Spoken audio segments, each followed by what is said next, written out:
All right, Devin, and certainly this destruction and the storm forced a curfew in Hamtramck, where the downtown area is just devastated. Doug Evans joins us now live in Hamtramck to update us on the situation there. And as I said, there was a curfew put in place at 10 o'clock. Everybody who had no reason to be on the street was asked to be off the street. And to find out just how that situation has continued throughout the evening, let's go to Doug Evans right now in Hamtramck. Doug? Well, Carmen, a state of emergency is underway here in Hamtramck. As you said, police are under a residents are under a police order to be off the streets at this hour, a curfew that went into effect at 10 p.m. And for the most part, the people of Hamtramck are obeying the curfew. There is a heavy police presence in Hamtramck tonight. Let us show you the storm damage here. The storm hit here, and it hit hard. There is no official tally on the extent of the damage, except to say that it is widespread. Much of the damage is done to Joseph Campo, the business district that you are seeing right there. A number of stores were damaged, and we're going to tell you more about that in just a minute. Residential neighborhoods were hit hard as well. The heaviest damage in the neighborhoods was done east of Joseph Campo. There is a lumber yard that was destroyed. You saw there a church. I believe it was actually a Knights of Columbus building that was damaged there as well. Many of the homes were destroyed by falling trees. Many of the homes were damaged by high winds. You know, they're still trying to figure out what happened in Hamtramck. Was this a tornado or was this high winds? Whatever it was, it hit very hard. The windows, we'll just pull these windows out. Big black ball of wind just came, gust of wind, and boom, you know, knocked all the windows and lights and stuff. Debris from the roof, debris from the building itself. You know? It was like somebody dropped a bomb on us. You know? I thought I was going to die. I thought this was it. That's the situation in Hamtramck. We want to tell you that Hamtramck schools are closed tonight. Anyone who needs help should call the Hamtramck Police Department. There is help available for those people tonight. Also, shelter available at the Hamtramck Community Center. Carmen, we're going to toss it back to you. All right, Doug, and certainly we've seen the devastation in Hamtramck. There was certainly devastation on the west side of the city of Detroit.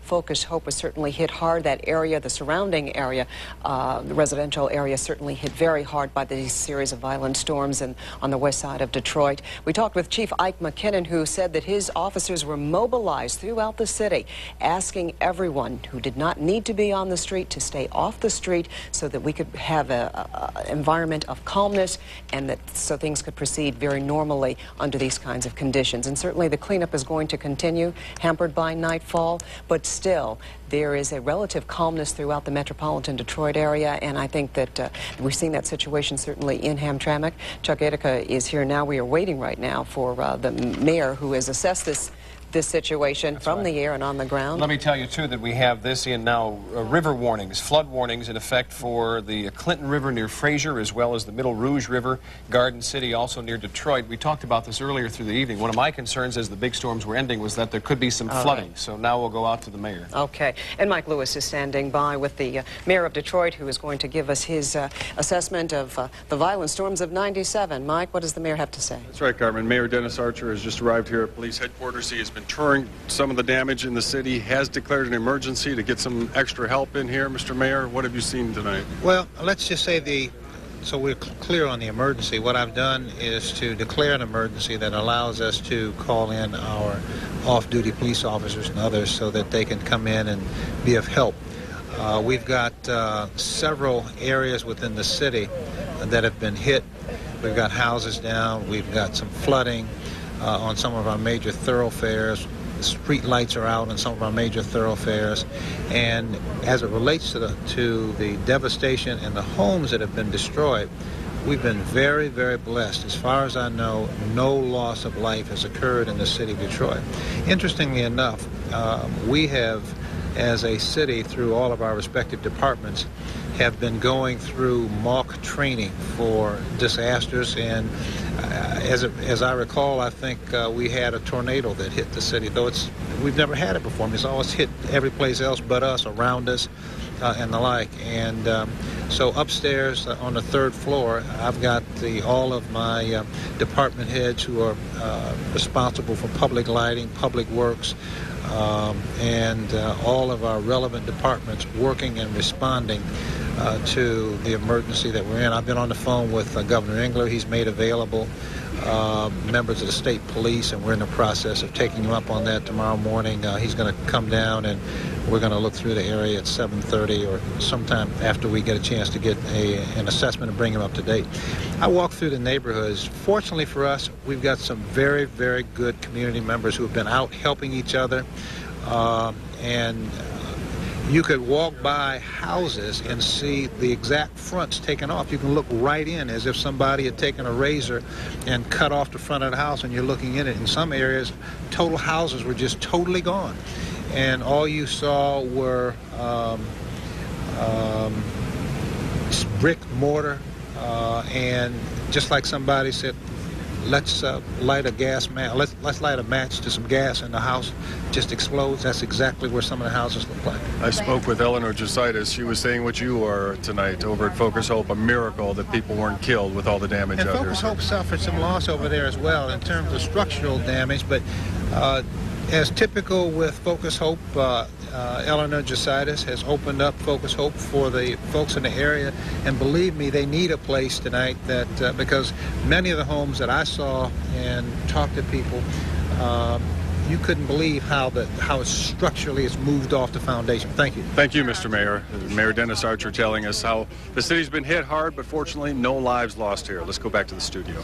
Mike, and certainly this is a story that can be told on the ground, but in order to get an overall view, Chuck, you do have to go up in the air. You look in the air. The National Weather Service will be airborne tomorrow morning, trying to determine locations that were devastated by tornadoes or straight-line winds. And of course, we've had the perfect view and have been able to make confirmations ourselves by looking at pictures from our own Chopper 4 that indeed some of these areas, Grosse Pointe Farms in particular, being hit by a tornado. The debris is strewn in such a way where the trees are laying in twisted debris, and you know a tornado has come by. Well, you know, our own Suzanne Wangler has been up in the air. She's up in Chopper 4 right now. And Suzanne, you certainly brought us the first pictures, and believe me, that devastation has been widespread.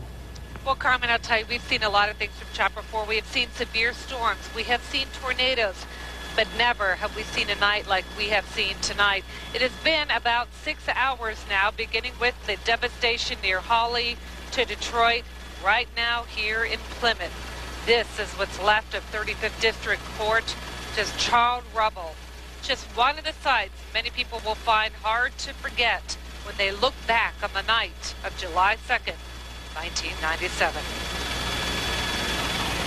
We arrived on the scene at the Oak Hill Chateau Estates at 7:17. The clear skies, a bitter irony to the devastation below.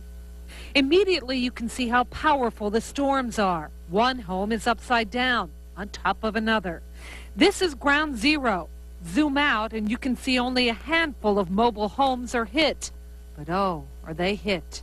2 homes are pulled from their fragile foundation. They lay side by side, one upside down. Look in the upper part of your screen. Those brown patches in the grass are where mobile homes used to be. Just outside of ground zero, police and rescuers are preparing to dig through the rubble. They're bringing in a command post van, and it looks like the Salvation Army is setting up down there. Next, we head to Detroit's west side, 840. The lodge is still flooded near Davison. It's a treacherous drive home for those who can make it through.